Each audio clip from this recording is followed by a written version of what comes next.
What's up guys, this is Josh with Rollers Cove here with a D&D Dungeon Masters tutorial for some scattered terrain. Some rock pillars that are super duper easy to create. Just takes a handful of minutes to create several of these stone pillars. So first thing you're going to need is some EVA foam.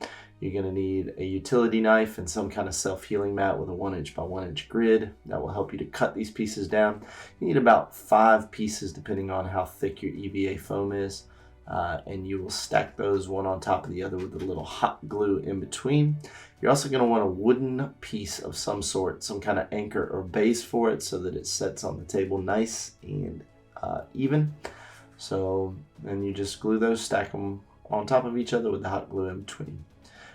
Next step I recommend is have some gloves on for some protection for your hand because you're going to use a hot burner, like a wood burning tool, and you'll go around and put your rock texture all around, so just kind of rotate it around.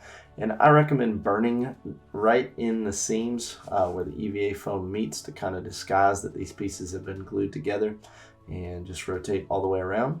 And don't forget the top, because this is the portion that your players are going to see most easily, most likely from their vantage point. So you want to put a little bit of detail on there. I like to burn around the edges and then put some nicks and scratches along the top.